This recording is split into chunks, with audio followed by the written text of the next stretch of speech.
Bruce Friedman of Adult Site Broker, and welcome to Adult Site Broker Talk, where each week we interview one of the movers and shakers of the adult industry, and we give you a tip on buying and selling websites.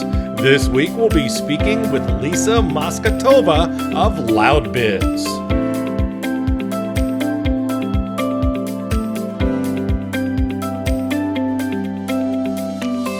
It was certainly nice to see everyone at the shows in LA and Vegas. XBiz in LA and the Las Vegas shows, AVN and Internext, were a big success. It should be an exciting year for us once again here at Adult Site Broker. Speaking of events, we've added an events section to our website. Now you can get information on B2B shows on our site, as well as special discounts reserved for our clients. Go to adultsitebroker.com for more details. Would you like an easy way to make a lot of money? Send sellers or buyers to us at Adult Site Broker through our affiliate program, ASB Cash.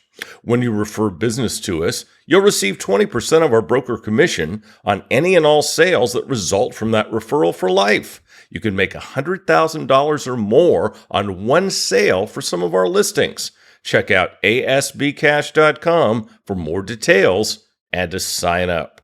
At Adult Site Broker, we're proud to announce our latest project, thewaronporn.com.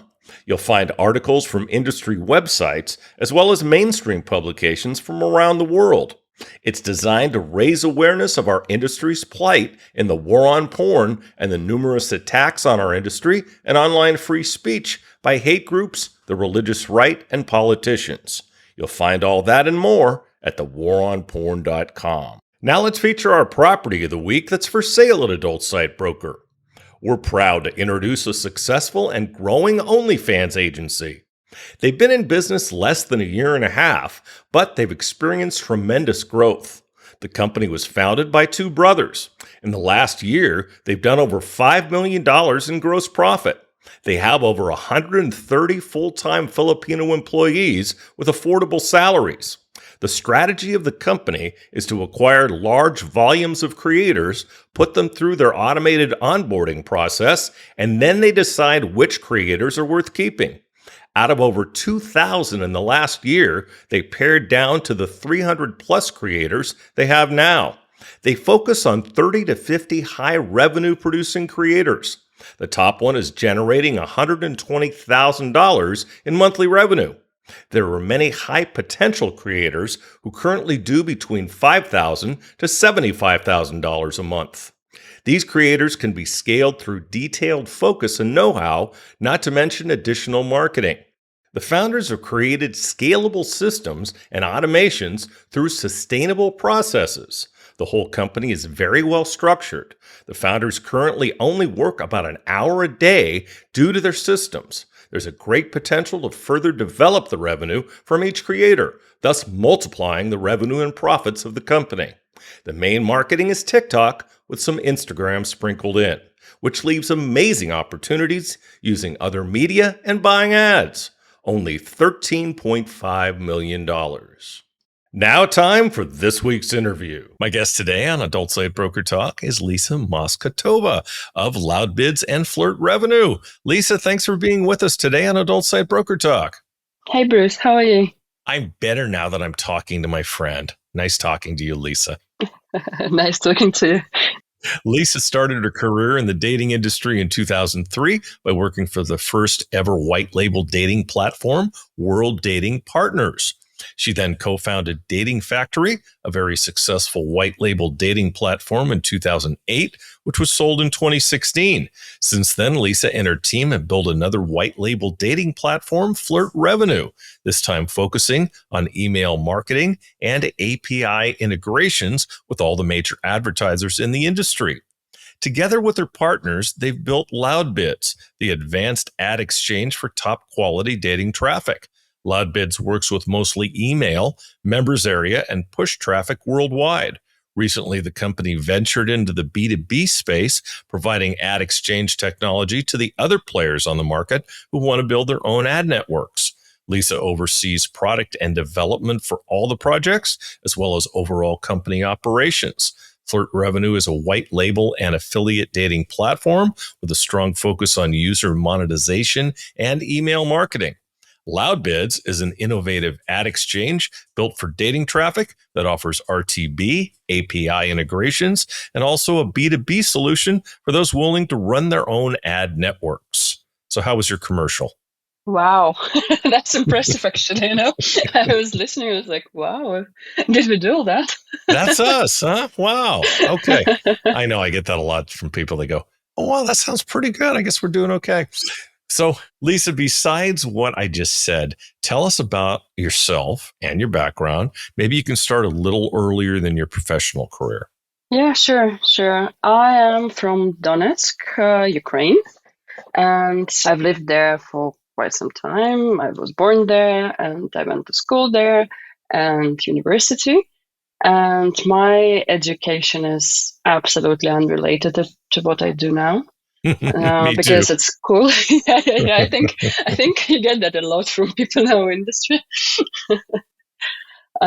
Because at school I had a very bad math teacher, and when I graduated the school, and I was in physics mathematics class, my parents are mathematicians, developers, and they always wanted me to. And I graduated, and I said, like, no, I go anywhere, but I don't want mathematics. So, Good so I move. went to university, yeah, and it was international relations and foreign policy. So I'm a diplomat. Oh. Yeah, and my aspiration was to actually be a teacher at university. I always wanted to pursue a scientific career, to do my PhD, and like teach, go to conferences, research things. But life never happens as we plan. Never. Nope. I didn't study brokering adult sites at San Francisco State University. And I actually did study radio communications, and I was in radio for over 20 years. So Really? sometimes you do what you study for. Well, I was only on air for a couple of years, and the rest of the time was selling advertising, but it was radio. Wow. I didn't know that. And you live somewhere else now because of the war, right? Yeah. I know. Yeah, but Sorry to I bring have it up. moved. No, that's fine. It's life. Yeah, we had to leave in 2014 when things started in Donetsk, and we left to Kiev, lived there for a year.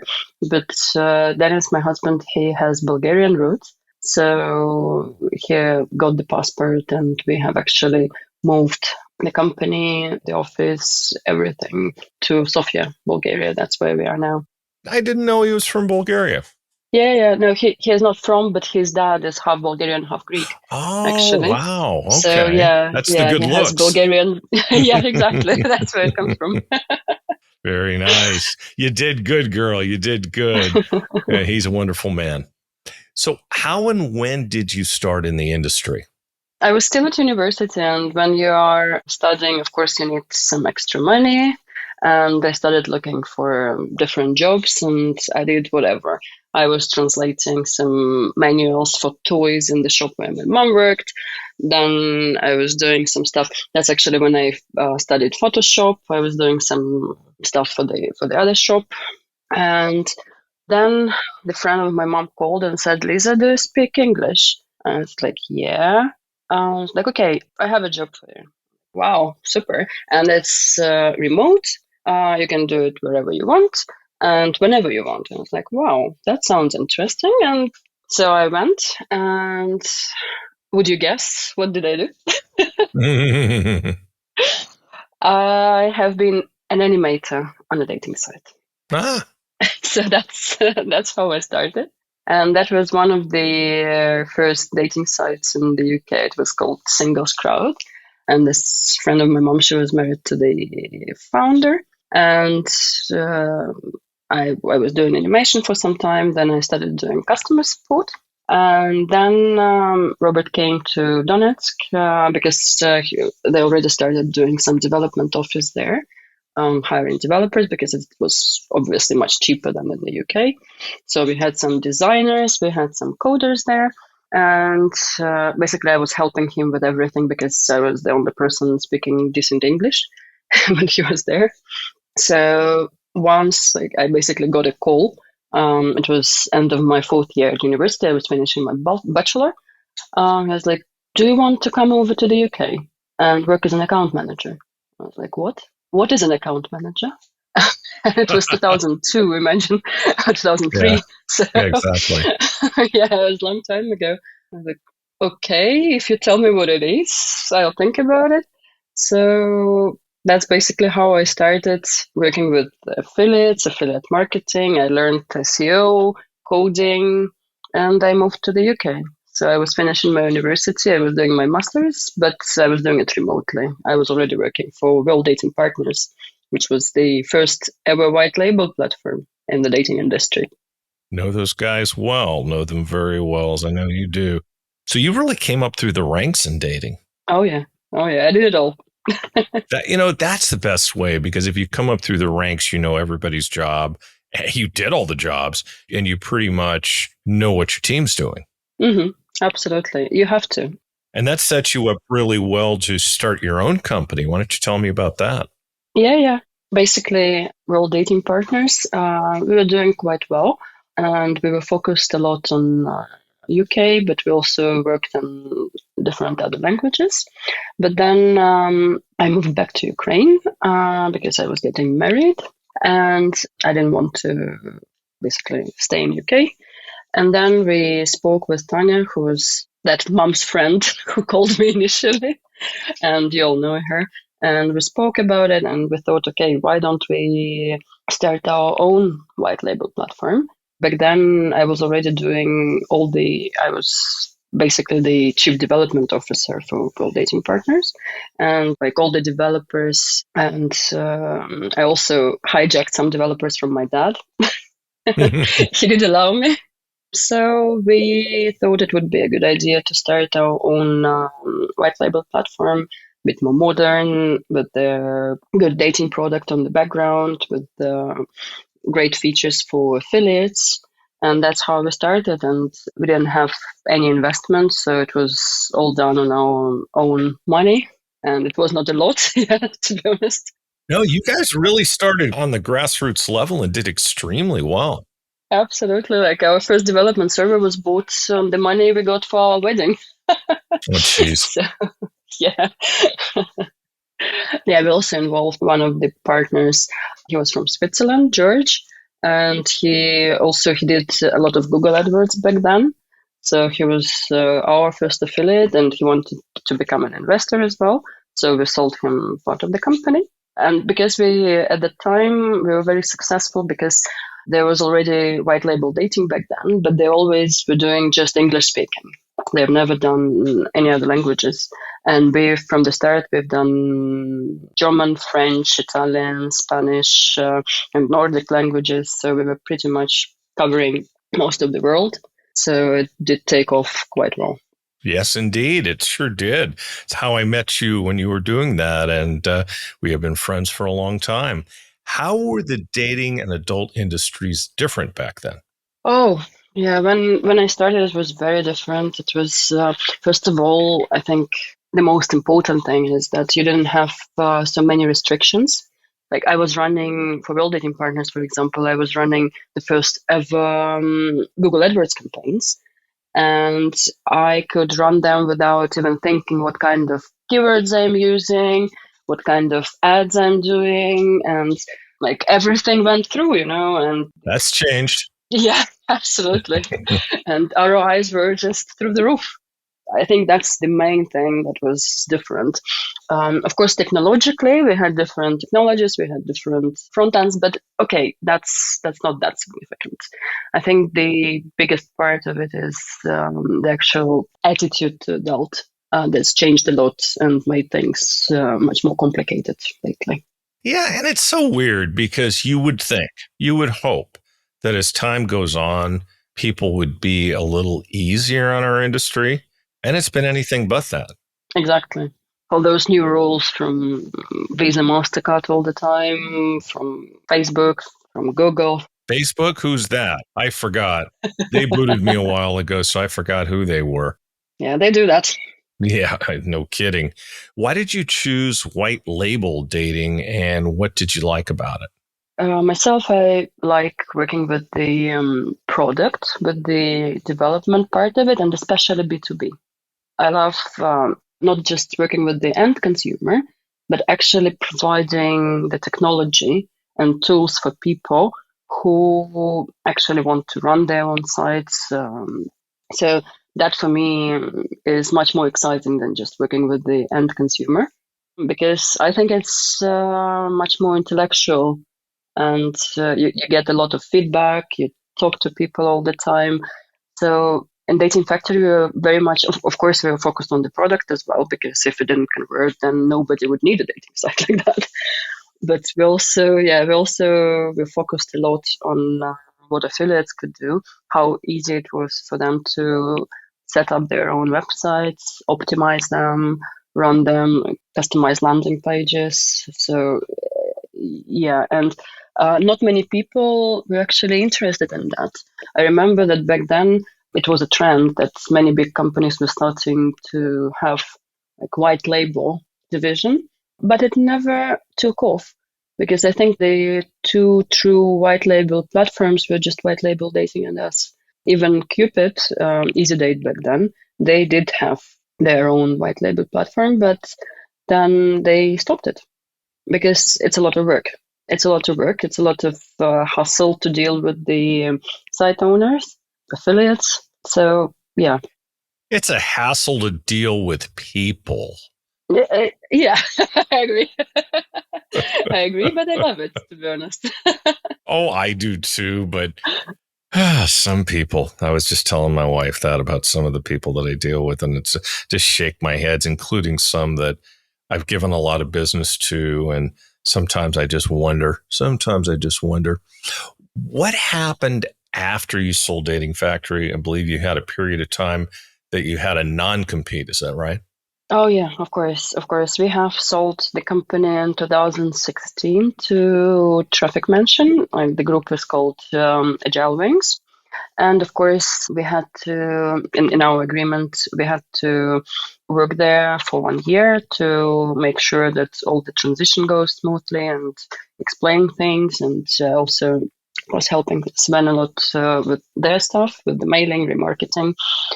So yeah, it was great. And I would have stayed, Yeah, but they're very cool. yeah, they're amazing people, and we have very good relationships till now. But I'm a very bad employee. So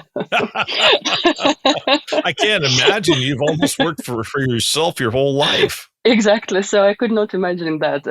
As much as I admire the guys, and as much as they're professionals and they love what they do, yeah, I just couldn't do it. And Yeah, I can't either. yeah, I'm a yeah, bad employee too. I couldn't work for anybody. It's hard enough to deal with clients, but the nice thing about having clients is if you don't like the client, you can fire them. You can't fire your boss.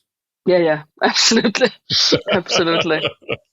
Yeah. So basically, and at the time I also got pregnant with our second child. So I I, remember. yeah, I just have, I enjoyed, I went to a couple of shows just to, look at people. And I enjoyed a year off after that just to concentrate on our little Vera and bringing her up because I didn't have that chance with the first one. I've been to maternity hospital for 3 days, and that was it. That was my that was my maternity leave for the first one. Oh, So, jeez, yeah, crazy. yeah. So the second one, yeah, I stayed for some Had a little time. more time to be a mom. Yeah, yeah, exactly. That's nice. And I know now, even though you've got your own company, you certainly make more time for that. Yeah, definitely, definitely. Yeah, I that's good. now realize that we need to. The older I Absolutely. grow, The kids need their moms. They for definitely sure. do. That's why, and dads. That's why I don't have kids. I have dogs. But they also do need you. Their dad. Oh, they do, and I'm there for them. I got my one big boy in here now, as a matter of fact, walking around because he's scared of the thunders. I was telling you before we started this. How is flirt revenue different from what you did before? Yeah, initially I was thinking about white labeling as well, but to be honest, the market changed quite a lot. So there was already Date Yard, and also I thought that just cloning white label companies, it just doesn't make sense. And of course, we have our own products that we buy traffic for, but we also concentrated a lot on remarketing. And once before founding and making Flirt Revenue, I was at one talk by Michael Roll from Traffic Partner, and he was saying that they show the ads to the users immediately after they join. And I was like, really? And doesn't it influence your conversion rates and user LTV? And he said, like, no.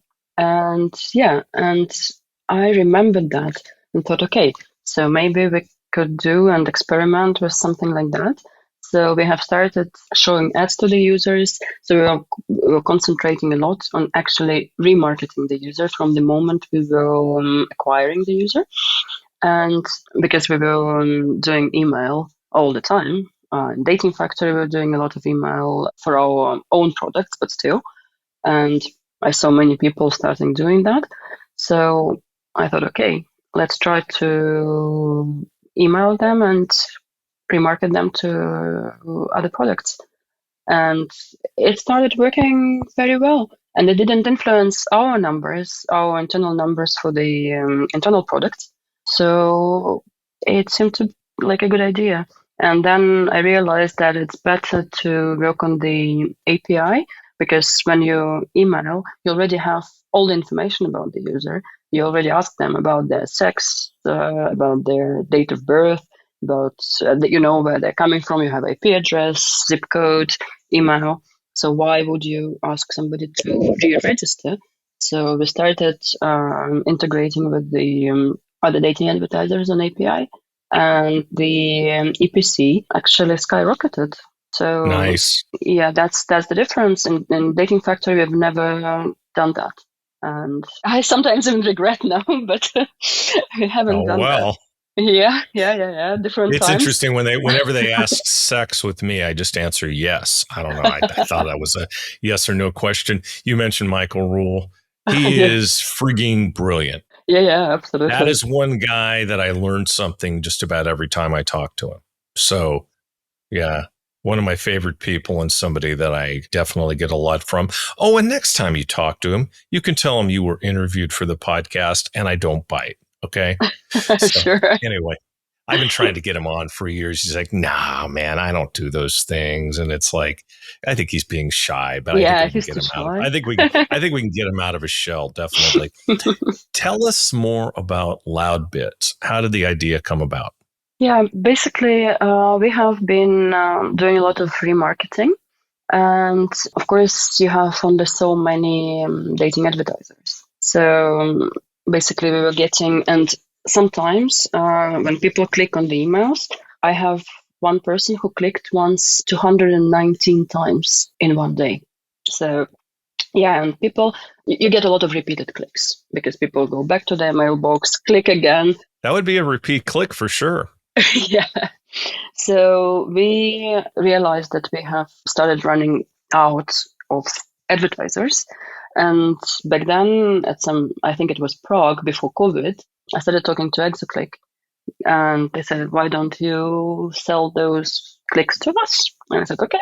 And we actually started earning quite a lot of money with that. And but at the same time, I saw that the EPC actually fluctuated a lot, and it started going down at some point, quite significantly. I don't know what was the reason. Maybe COVID, maybe some advertisers pulling out. But yeah, things happen. So we thought, and we started working with William. You know William, he is our partner now. So we have started working with him on some email stuff. And then we thought, why don't we try to sell our traffic ourselves? Not only on performance to advertisers, but on CPC to other people. And we had member area and email.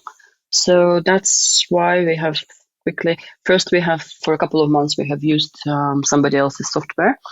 But we realized that we have a development team and we could never get from somebody else's software exactly what we wanted for our needs because it's pretty niche and email clicks, to be honest, and anything that comes with email passing, all the standard platforms, they're not geared towards that and they don't really know how to do it. So we have basically developed it ourselves. It took us to the beta version about, I think, more than half a year. And then 3 more months till we finally launched our alpha and started allowing advertisers in. But that's how we started doing that. And then we realized that there are other people who want to also sell their traffic. And basically, we have started concentrating, of course, only on dating industry and on quality traffic. So in LoudBids right now, we not only have our own traffic, email and member area and push, we also resell quite a lot of quality email, member area and push traffic. And we concentrate really on quality traffic because we don't want to sell millions of pops, that's not what we do. Exactly. God, there's so much crap traffic out there. It's just unbelievable. And it's so hard for the companies to tell which is which. So to see somebody stressing quality that's very, very good, because I wonder sometimes how many of the companies, I might get in trouble for saying this, but I wonder sometimes how many of the companies really care about the quality as opposed to just having traffic and selling it. So, and I'm probably about the only person who goes to these shows that we go to who isn't either buying or selling traffic. It's kind of interesting. Absolutely. Everybody is like, traffic.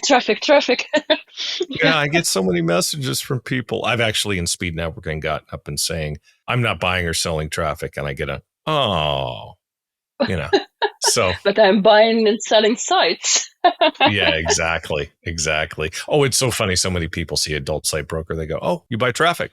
No, I don't. Sorry. You sell traffic? No, I don't. What's so special about LoudBids and how's it different from other ad networks? Or did you pretty much just explain that? No, I think what's also important is that we don't only work with direct deals or also RTB, because that's pretty much what everyone does. But we also are very adjusted to the dating industry. So our buyers can also buy traffic via API. And that's very different. And I don't know any other networks, to be honest, who do that. Maybe there are some, but I just don't know. So basically, it's not just RTB, but also on API when we integrate the buyer's API, and they can reject the leads already based on their own criteria. And we also have a lot of information about the user, because in our own traffic, we have user profile, as I said before, and also many other sources that we resell also have that information. It's already not only like CPC, but a CPL exchange. It's on CPC. It's still a concept that is very new. And for some people, it's difficult to understand. So every time we need to explain, how it's it all works. Difficult to understand for me, but you're explaining it well. I even did a talk in Prague this time to explain the difference, because not many people really understand that. I didn't know. I would have been there. Oh, I should have told you, yeah. So that's what separates us a lot from other networks. And of course, we do programmatic, like standard RTB, but that's what everyone is trying to do right now, even though in adult industry, people still prefer direct deals, unfortunately. So what's the difference between those methods of working with traffic in a nutshell? So basically, when you're buying an RTB, direct is direct. Is you agree to sell this X number of clicks for Y price and for that time period. That's easy. On RTB, that's an auction, and the publisher sends request with the user information, with the information about this click, and then the advertiser also delivers the bid. And if the bid is satisfying for the publisher, the deal happens, basically. So we are at exchange in this case. And API goes one step further. So there is more information about the user. So instead of just getting a click, the advertiser is getting the full user profile that they can already register in their website, and they only need to make sure that the user clicks the terms and conditions checkboxes and clicks the button, yes, please register, and that's it. So the conversion rate goes up significantly. But of course, this traffic is a bit more expensive, but still it makes a lot of sense. Get what you pay for, right? Yeah, absolutely. Or not always in traffic. You don't always get what you pay for. I've always had you to, when I've had a question about dating or about traffic, I've always had you to answer it because some of these areas, I'm telling you, they are difficult to understand for the layman. They most certainly are. What do you think is the future of advertising technology? I think we're all moving towards the a lot of automation, and I'll combine that one with AI. So I think we should be using AI much more. And because still right now I see when people work with the OpenRTB protocols on the API, they still have some manual settings on their side. So they still have media buyers who go and look, adjust, optimize. I think the future is that that's done without us. And we only look at the results and margins, and if it's good enough, and only do the part where it involves human interaction and some deal setting. So I think in the future it should be all automated, but it's especially in adult industry, it's still a long way to go. That's the adult industry. Yeah.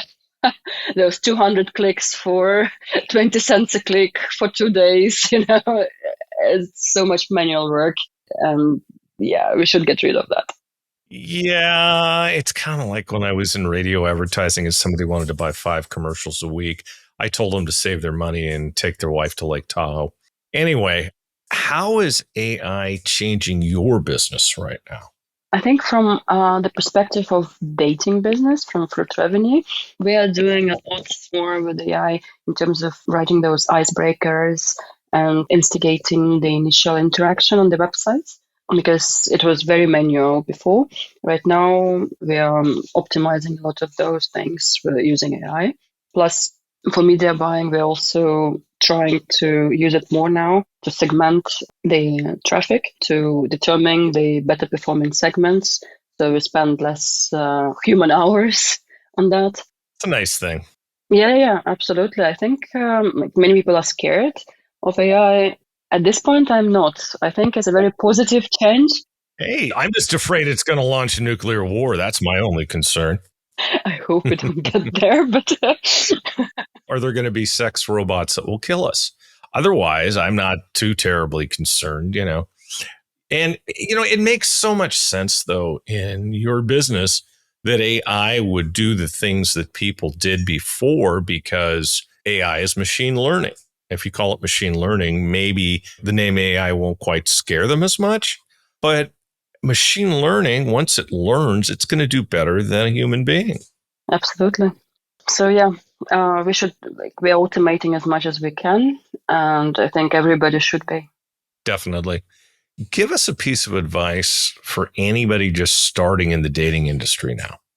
I think what's important in the dating industry is to be unique, to have your own product, because what we see is that the traffic sources, they are mostly the same, especially in adult dating. And you also have a finite number of advertisers in this space. So you do need to differentiate yourself. Of course, there still are many successful media buyers who don't run their own products, but as I see, everybody is looking for white labels, for something unique to convert the traffic better, and always store the user data because that's very valuable information. Of course, we have a lot of restrictions like GDPR and everything, but it's all doable. It's all doable. All those things, all the encryption, safety measures, procedures, you can write it up once with a lawyer and it's fine. But it gives you so many more opportunities in terms of increasing your ROI. You got to save your data. As long as you're not breaking the law, you've got to save your data. Yeah, of course, but you don't need to. You can save it pretty legally, and you just need to be very careful how you store it, what you store, and how you pass it to other people. When we work with email traffic, it's always encrypted and coded within GDPR standards and data privacy standards. You know what amazes me sometimes, because as you know, I use email very heavily because you're on my list. Email is just so dismissed by people these days because you and I both know people who don't respond to emails in our industry. They don't even look at email.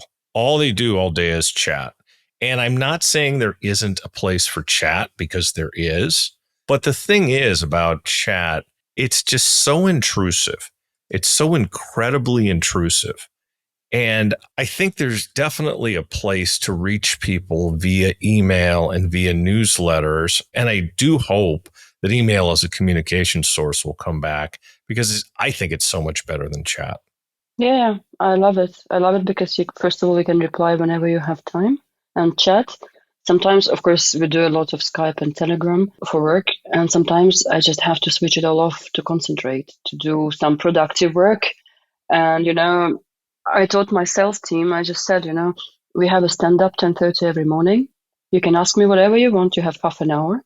I'll tell you whatever. We discuss all the technical issues, anything you need from me.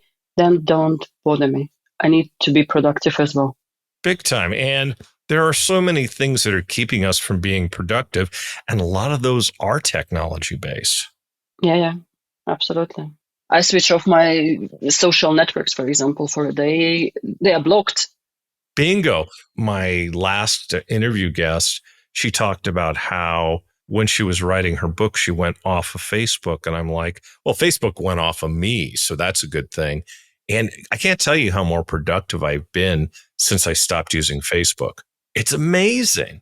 So I think that's made me a lot more money than that damn platform ever could. So that's a good thing. What do you like to do when you're not working? First of all, I'm a big fan of sports. I train every day, and anytime I have some free time, I go and play some basketball, go with the kids somewhere, climb. We have a nice Walltopia here, which is like a huge climbing area, so we love doing that. Unfortunately, many Bulgarians, and I admire this nation for that, they do a lot of hiking, but unfortunately, we're not doing it as much as I want to, but we need to get there. And I recently started doing the nutrition courses because for me, it's interesting to understand how our human body works. So I'm learning some biochemistry and why things happen and how to live a healthier life, basically. By the way, next time you see me, I'm going to be a lot slimmer. I started interval fasting, so you'll be surprised. Do you have any new projects in the pipeline? We have started, I think, about a year providing our platform as a B2B solution to some players in our industry. So we are looking now maybe to expand on that. We're also working on one new project within the dating field, but I cannot share yet. If you tell me, you have to kill me and all my listeners, right? Exactly, but yeah. So that one within dating, and also on the crossroads of dating and some other verticals. And outside dating, I was thinking to go at some point into this healthcare, fitter life projects. I'm still thinking what it may be. I got to tell you, you and your husband are about the fittest couple I think I've met in terms of good looking, fit, just always look good. Thank you. But yeah, I really want, my personal aspiration is to get the planet fitter and also to get rid of obesity, especially in kids. When I see kids with extra weight, I'm just so sad. And I really want to teach people how to live a happy life without all those junk foods and maybe with a little bit of them, but not as what people do right now. But that's kind of a personal aspiration. They didn't used to have fat people in Thailand anymore, except for me, of course. But thank you. All of a sudden, you're kind too. All of a sudden, when I came home, I certainly was. Here in Thailand, they have a real obesity problem. And Thais were never overweight. You never saw overweight Thais. Now you see a lot of them because they've gotten KFC. They've gotten Burger King. They've gotten McDonald's. They've gotten Krispy Kreme donuts. American junk food has made its way all over the world to kill us all. It's sad. It's really sad. And it's nice to hear that you're doing something about childhood obesity because Well, obviously you've got kids, so that's something that, is near and dear to your heart. So it's wonderful. Well, hey, Lisa, always one of my favorite people, and I mean that from my heart. I'd like to thank you for being our guest today on Adult Site Broker Talk, and I hope we'll get a chance to do this again soon. Maybe when you have your new announcements. Oh, thank you. And thank you for having me, Bruce. It's always a pleasure. It's my pleasure. My broker tip today is part 7 of what to do to make your site more valuable for when you decide to sell it later. Last week, we talked about trademarking your site and ways to make it unique. Next, when you decide to sell your website, make sure you have the following information available for potential buyers: detailed information about your company, your website, and any other aspect of your operation the potential buyers may want to find out about. This should include, for a pay site, a detailed inventory of your content, number of images and number of videos, how much of those are exclusive and how much are non-exclusive, financial information for at least the last 3 years if your company is that old. This should include sales reports, profit and loss statements, and billing reports. Get all the information organized in a legible format that a good broker can use to sell your property. If you decide to sell it yourself, organize a list of potential buyers and start the process of contacting them. Be realistic about what your company is worth. In today's market, the kiss of death is overpricing your property. Is there anything that a potential buyer needs to know, such as, are you being sued? Do you have any substantial debts? Don't let these things be a surprise to the potential buyer. They'll either find out before the sale and not buy, or they're going to find out after the sale and you'll have another lawsuit on your hands. Disclose everything. We'll talk about this subject more next week. And next week, we'll be speaking with intimacy coach and author Pauline Ryland. And that's it for this week's Adult Site Broker Talk. I'd once again like to thank my guest, Lisa Mostotova.